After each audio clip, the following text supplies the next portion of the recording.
एଠିकार जो सौंदर्य समुद्र लहड़ा बहुत सौंदर्य लगुच समुद्र बहुत डेइलो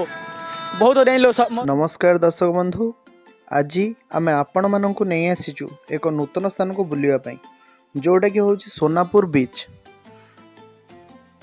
एटा बहुत सुंदर बीच। आम आसिक पहुँचीचु नुआ वर्ष ये बुलायापी जोटा कि रही ब्रह्मपुर ठारू 30 किलोमीटर दूर रे एवं भुवनेश्वर ठारू आम जदि देखा 195 किलोमीटर दूर रे। एठी आमे देखिया पाउचे जमती कि आपण माने देखिले सब प्रकार सुविधा रही पिला मानक पई खेलिबा पई प्लेग्राउंड रही आ विभिन्न प्रकार एक्टिविटीज रही एवं समुद्र रे गाधेला परे चेंजिंग पई किबा गाधेबा पई ए रूम गुडा भी रही आपण माने देखि परुछंती। आ सहित ए जो पोल गुडा देखुछंती एवं एटा वॉकिंग पाथ रा हे जे समुद्र कूल रे ए पोल गुडा सब सीसीटीवी लगी साउंड स्पीकर भी लगी हल्का हल्का साउंड शुभा जाउची एठी जोटा कि बहुत सुंदर भाव अनुभव लगुच एवं सीसीटीवी असिस्टेंट 24/7 रही तार कर्मी माने रहउचंती गवर्नमेंट तरफ एटा को सब ऑब्जर्वेशन करूछंती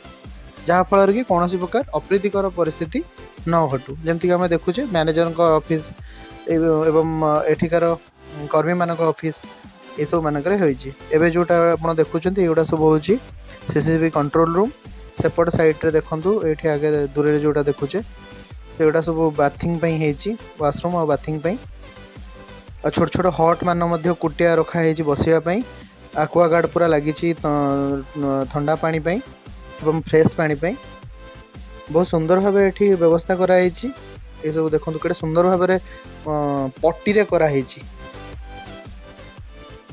पत्र एगुड़ा सब जोड़ा ही कराई जमती पूरा इको फ्रेंडली रहिबो आ तार देखिया मंदिर सुंदर लगुच। एबे आसंतु आमे सुनिबा एठाकू आस्थिबा जने पर्यटकंकर अनुभूति। नमस्कार मु हेले रुद्रराज पंडा मु आसीचे गंजाम डिस्ट्रिक्ट रो पात्र ब्लॉक रो जोड़ा थाना अंतर्गत बादुर ग्राम रो एठी आसवार बहुत इच्छा अभिलाष थिला थरे आसीथिलु आमे मोर सांगरे आसीथिलु आसला बाटे एठी आम धान घर पाखर आम सांग गोटे माड़ बाजिगला गोटे मसे तले आसवार बहुत इच्छा थिला तापर आज भगवान को डाकिलु केमिति भलरे आसबु भलरे पहुँचबु सोनपुर जो तार माने तार जो सौंदर्य देखा पे आसबे बोली भाबिलु आज आसीचु आज एठी सौंदर्यमय एठी तो आम छाड़ी जावाक इच्छा हो ना एठिकार जो सौंदर्य समुद्र लहड़ा बहुत सौंदर्य लगुच समुद्र बहुत डेइलो मोर सांग गोटे मुझे मोर सांग गोटे शांतनु प्रधान आसचु सी आम बादपुर ग्राम आसी एमती आसीचु आती एबे आमे बीच बुलिकी टिके आगो को जाउछु जोठी की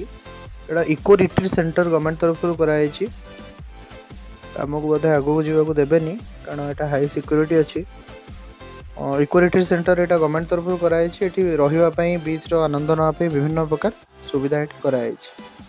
आपण माने आसिक मध्य मजा नै परिबे।